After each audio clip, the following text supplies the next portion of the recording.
Back in the mid-2000s, Touge as a subgenre gave rise to many racing IPs to shine beyond their limitation, but as time progressed, the allure of Touge racing would be limited. Outside of some arcade titles, the only one catering towards this niche would be limited to some AA or indie titles that tries to innovate or go deeper into realistic simulation side of it to create thrilling Touge drifting experiences to sort of give it a taste of what it would feel like in real life, at least as close as they can be. So it's kinda rare to see games that cater to the Touge market, which is why it comes as a surprise to me when I heard that Nightrunners would be adding Touge content despite being introduced as a highway racer first. If you haven't heard of Nightrunners, it's an upcoming indie title with a Steam demo that only covers the highway sections. It's all about the atmosphere, CRT filters, moody lighting, and character art that sells the darker side of Japanese street racing, and the driving itself is intense. You're constantly betting big while you're in debt to the Yakuza, so every win still feels like you're not out of the hole. For a while it felt like a decent stand-in for the Tokyo Xtreme racer void, until Genki's sudden return changed the scene last year. Still, the dev kept building, and the latest private build takes us up Haruna's Mountain Touge. Heads up, the Touge content I'm covering is Patreon locked, so you won't find it in the Steam demo version. I'll walk through what's new in the private build, compare how Touge plays versus the highway, and share some honest feedback for the developer.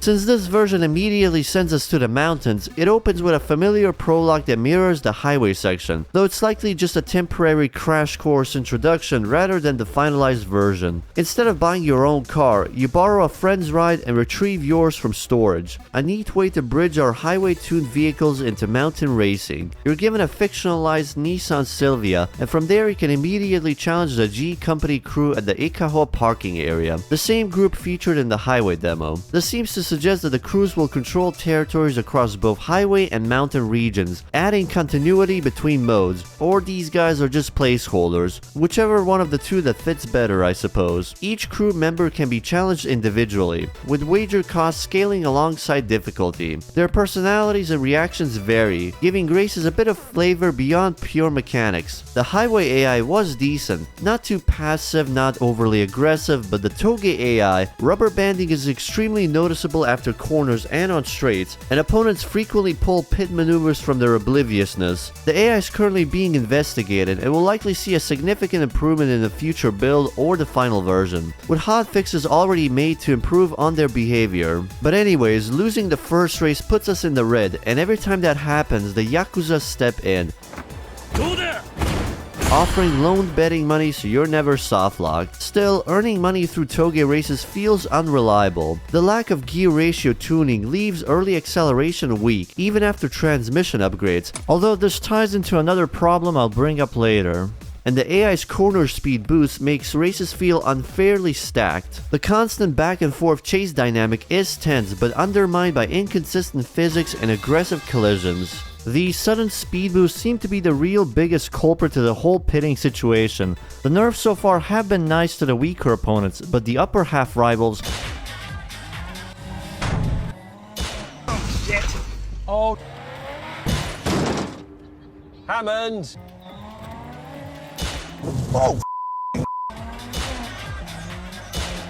The increased performance scaling results in unavoidable pitting and unfair disadvantages. This is unfortunately why drifting in this Touge build is hard to recommend. Race mechanics differ from typical systems you're probably familiar with. Victory solely depends on remaining health, which only decreases based on distance rather than damage. You can wall ride or block aggressively, but if the opponent ever pits you once, the race is almost guaranteed to be over. So my opinion on the main Touge race currently is that it needs a lot of improvements. There are wrinkles in the design that seem minor on their own, but add them up and it's just way too frustrating on consistent levels. For now, drag races are the most reliable way to earn money. They're short, which minimizes AI interference and exploits the rubber banding system to your advantage. It's just rather funny having to acknowledge how much I'd rather just do short drag racing than Touge races on the mountain roads. My take on this: The best outcome is probably to make the AI opponent have awareness to the player's position to avoid getting spun out unfairly. Additionally, I think finishing position should at least matter in some way. As of currently, all it does is instantly end the race, but final judgment still falls under the health system. So it doesn't matter if you finish first if the opponent has a higher health bar. It makes any attempt at a comeback in short races feel insignificant or near the finish line to be completely moot. Besides Touge sprints and drag races,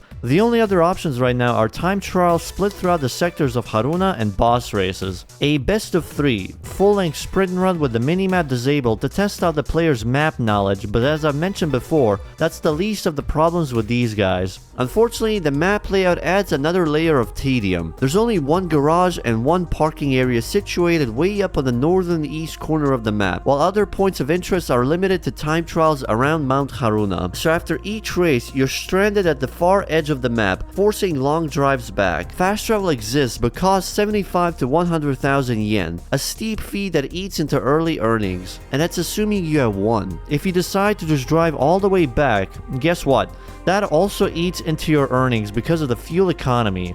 Even if it costs less than both fast travel options, it still doesn't really feel as good to lose a percentage of earnings early on. That not so good feeling may be attributed to the race lengths. For example, drag races are very short, so no problem. Quick money, low fuel consumption. Touge races either go from short sector races to full map events, which gets worse with the boss events because of having to race through the whole map at least twice at that point. Either the fuel or engine temperature would kill the run first. Even though the money becomes easily obtainable after the car gets upgraded, there's just way too many hurdles at the start from expenses alone. But once you guarantee a good enough multiplier every night, suddenly fast traveling feels cheap. That might be the point, but since this is only the first crew so far, I'm kinda worried how this will be balanced when the game fully releases. So maybe things like fast traveling could instead scale to the multiplier, or like the highway version, instead spend said multiplier over cash. Oddly, if you're broke, the game lets you teleport to the garage for free, making the feature feel like a tax. Hopefully this is just an issue in this demo version, like maybe there will be more parking areas with different crews that can be used to keep doing races while looping the map instead of just having to deal with just one on repeat. Occasionally, just like in the highway sections, rivals request double or nothing wagers, which can act as free fast travel to the next race. The same ones that trigger at the start of a race are still there, still providing a nice safety net, but this time they also have the chance to unlock new customization categories instead of cash. This definitely seems new to this version, where they will instead unlock a full section of specific customization for us, a shortcut which you would normally require some wins to unlock first. This is one of the changes done towards customization. Previously, players could purchase parts freely as long as they had the cash. Now, upgrades are logged behind progression, meaning you'll need to earn access before buying high-end components. You can't immediately grab the lightest body kit or the best downforce setup anymore. I personally think this is fine. Some form of progression unlocks beyond cars seem reasonable, although I'm not sure if this would be significant enough since cash balancing alone could do the trick, especially since currently both the highway and Touge demo builds only feature a few drivable cars. It may be something to tweak around and test out for the full release later with more cars. Despite that, the sheer quantity of customization options remains impressive. Most categories reach triple-digit part counts, rivaling the visual variety seen in Need for Speed Underground. Exterior modifications still include bumpers, spoilers, hoods, and wide body kits, while interior customization is equally detailed, covering seats, steering wheel, gauges, and roll cages.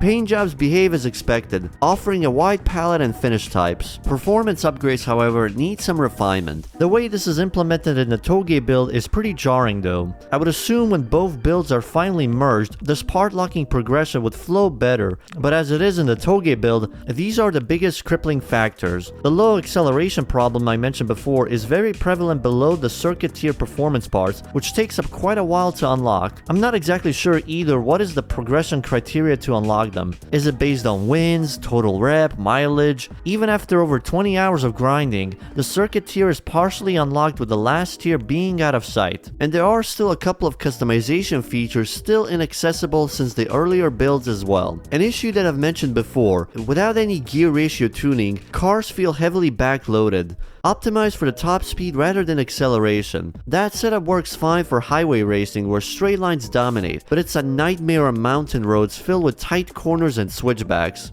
although that sense of speed is still as intense as it was. Handling suffers from similar issues. Cars lean towards understeer, again fitting highway conditions but clashing with the demands of Touge racing. The only thing I've seen to adjust this is through the stance tuning, but this is still pretty limited and buggy as of currently. Fine-tuning options for suspension, steering sensitivity, and gear ratios could easily fix this imbalance and make the driving feel more responsive across different terrains. It's definitely a feature that needs to be worked on if they are absolutely certain of putting this Touge content alongside the highway racing in the full release, as it will give a breathing room for players to tweak their settings, possibly build different cars for different scenarios without having to remake the handling model. On the bright side, the car roster continues to expand. Several return from earlier builds alongside new additions, some still unavailable but clearly in development. On paper, putting that nightrunners experience on the mountain roads itself is interesting, especially now that a lot of people seem to crave a racing game with an in-depth Touge progression system, or wishing for Genki to return to the drift spin-offs after their recent revival. But I can't help myself thinking this might end up causing the game to be another victim of feature creep.